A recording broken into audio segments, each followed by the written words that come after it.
Memasuki hari ke-9, protes menuntut keadilan bagi George Floyd, warga Amerika masih turun ke jalan.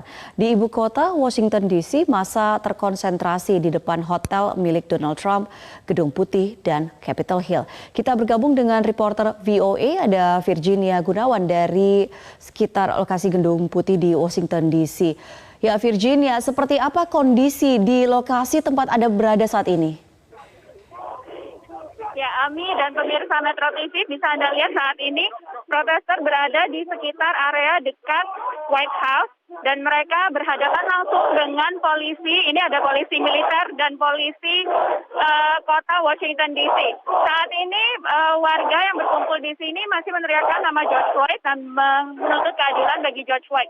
Sebelumnya kami juga melihat ada demonstrasi yang damai, berlangsung sangat damai di depan Trump Hotel, sekitar 350 meter dari area Gedung Putih ini. Lalu mereka bergerak ke area Capitol Hill. Ini adalah massa yang lain yang terkonsentrasi di daerah dekat Gedung Putih. Kalau dilihat sebelumnya warga bisa masuk ke area dalam Lafayette Park, namun saat ini daerah tersebut ditutup dengan pagar besi sehingga menghalangi warga untuk bisa masuk dan berdemonstrasi di area Lafayette Park seperti malam-malam sebelumnya. Amin. Ya Virginia, Presiden Donald Trump ini berencana atau mungkin bisa dikatakan dalam tanda kutip mengancam akan menurunkan militer untuk mengatasi para demonstran. Lantas ini seperti apa tanggapan negara-negara bagian di sana dan juga seperti apa tanggapan masyarakat dan apakah memang rencana ini akan dilakukan? Tuntutan atau dakwaan yang diberikan sebelumnya merupakan tuntutan atau dakwaan pembunuhan tingkat 3, saat ini dinaikkan menjadi tuntutan pembunuhan tingkat 2, di mana sebelumnya adalah pembunuhan yang tidak disengaja, namun saat ini dinaikkan menjadi pembunuhan yang tidak sengaja tapi memiliki niat untuk membunuh. Ini merupakan sebuah kabar gembira bagi beberapa protestor. Kami tadi sempat berbicara dengan beberapa demonstran yang menyatakan mereka sangat gembira dengan hasil meningkatnya dakwaan yang diberikan kepada Derek Chauvin ini. Namun mereka ada beberapa juga yang masih menuntut agar diberikan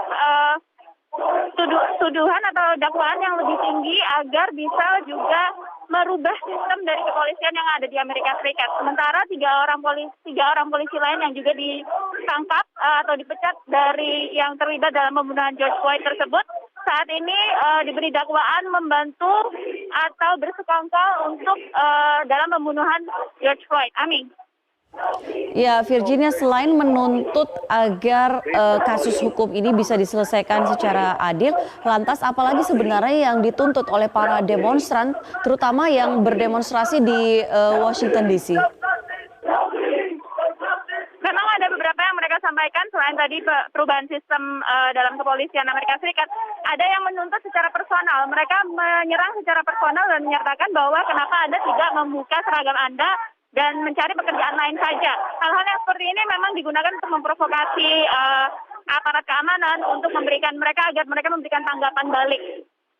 Selain itu, mereka juga memberikan tuntutan-tuntutan lain seperti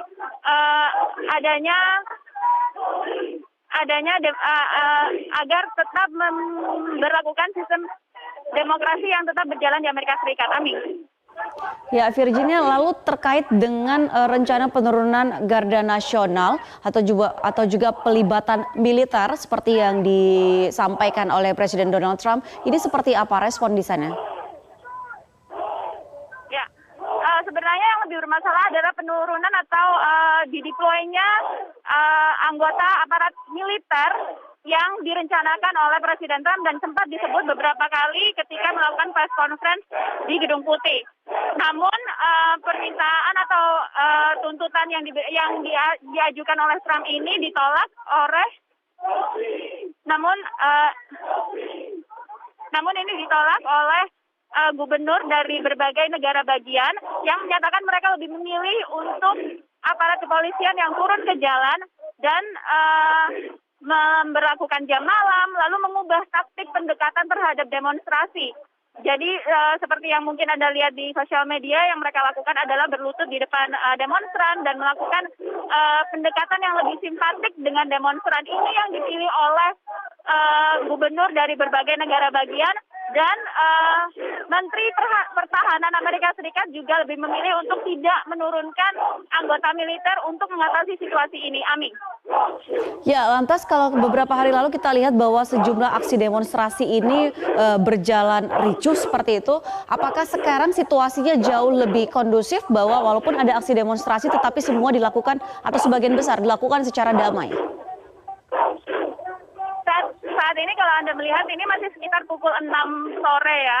Dan biasanya jam malam yang diberlakukan untuk Washington DC hari ini akan dimulai pada pukul 11 malam. Sebelumnya kemarin malam dimulai pada 7 malam. Dan melihat keadaan saat ini sangat damai, kami hanya melihat kumpulan warga yang melakukan demonstrasi dengan meneriakkan yel-yel. Namun dari anggota kepolisian juga menggunakan, kalau misalnya Anda lihat, barikade yang digunakan masih ditaruh di bawah, jadi bisa kita asumsikan keadaannya saat ini masih aman. Amin. Baik, terima kasih Virginia melaporkan dari Washington DC. Dan pemirsa, demikian headline news untuk kali ini. Saat lagi Anda dapat kembali menyaksikan Metro Pagi Prime.